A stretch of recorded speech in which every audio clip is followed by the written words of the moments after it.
Actually, Annie is not my assistant. She's just somebody I know. I've read her fiction and non-fiction.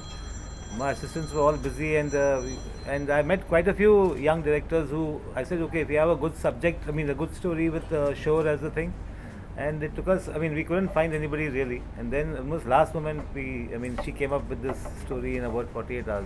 I had a great time. Perfect. Why don't interrupt? No, what we actually Satish has assisted me in 3 films. That's Rockstar, Love Aajkal, and Jab We Met. So there is already a working rapport of understanding, and also I felt that we did not have this problem of I would boss over him, or he would listen to me, because even while he was assisting me, he wasn't really listening to me.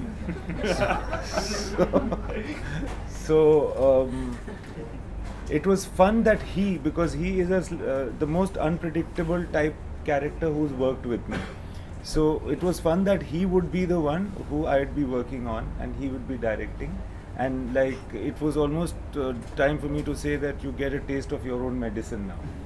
And so all the chaos that he had to go through, but really my inputs were really not measured or even decided. It was just that at every stage he would come whenever he felt like and said, this is my story, do you like it? Then I'd say, ye acha, ye bura, whatever my concept was, whatever my reaction was, I'd give it to him. And at every stage it just happened like that. At rough cut stage, before that, when he was making his shoot plan or the music. So it was like that, and it was a lot of fun actually. I do feel that cinema, as he said, you can even disguise things. Cinema cannot be coming out from a position of fear. It cannot be. And there are all kinds of forces in the world that come and go. But it is important for filmmakers, and especially young filmmakers, to be clear of what they want to say and say it in the way that they can, and in the way that it affects people in a positive way. I don't think that there is any message in this movie which is either subservient or anti anything. They're just making their films. See, the financial risk usually is considered to be bigger when you're making a bigger budget film and it is one film, etc., etc. I don't know so much about it, didn't give so much thought. There has been so much movement in that area, and I have been absent actually, so I don't really know exactly what's going on. But yeah, I think logically there would be. Some of them may not want to make feature films, some of them want to make feature films. I think the method is to write, that's the best method, write or adapt a story which is close to the heart.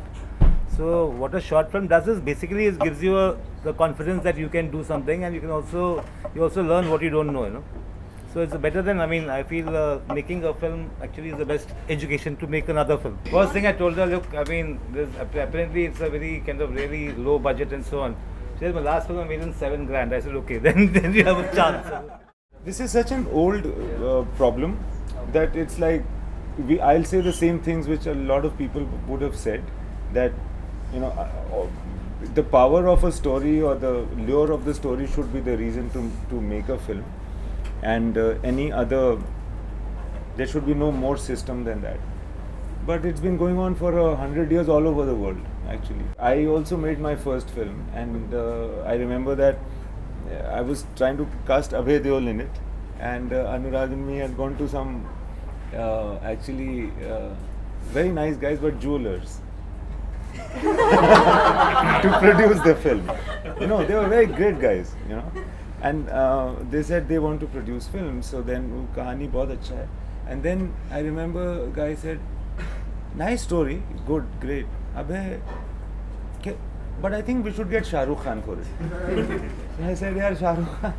So then it didn't happen, then it happened elsewhere. So things like that have happened, of course, and so many that I don't even... Actually, for me, it was just like if... I feel that if Satish was making a film, and it would be like this anyway, in the way that it was not mentoring. Mentoring is a certain term.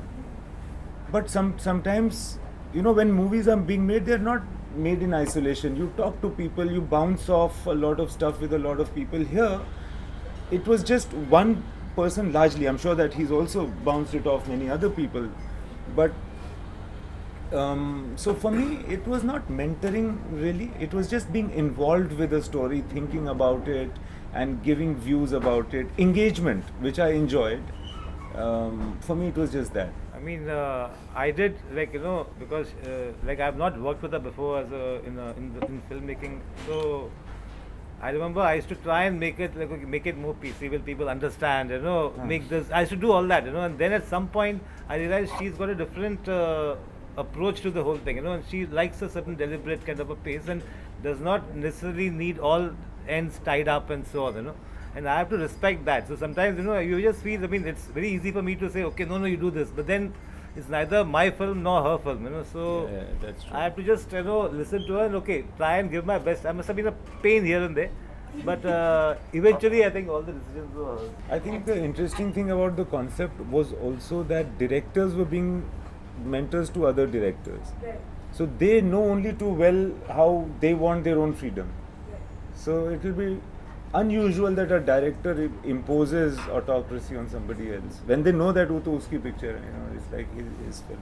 That is, I think, natural. I mean, you can't, if there's something which I find is just not working for me or substandard or whatever, I have to, I mean, once there was somebody told me, you don't do anything, just put your name on some TV series, you'll get some Money. It's not bad money, yeah. So, and later on I saw the ad in the bus, behind the bus. Thank God my name was not there. Forget the money didn't come, but sometimes you just want your own peace, So. Yeah, sure. But it's not for the sake of competition. That No, not at all. It's just that. I did ask them, okay, what is so and so's film about and all that, but they didn't know, they didn't tell, and also I just wanted to make sure, okay, it's not that there are 3 films being made on one topic, one topic on, even though it's Shor. I think language changes in every country all the time, and in the years that I've been in this country, I feel that language has changed. Even in society, the words that I used to say as a child, actually I don't say anymore. And it's evolution. We sometimes feel that a language is losing its grip or purity, but I think it's evolution. English is a big part of the. See, we are talking in English right now. The mix that our country provides is changing, and that is going to be reflected in cinema, I think. I don't think it's a bad thing necessarily. Yeah, and especially in this feature presentation, because in a way that it will be catering to a certain segment of the theatrical audience where this will not be a very big comprehension issue.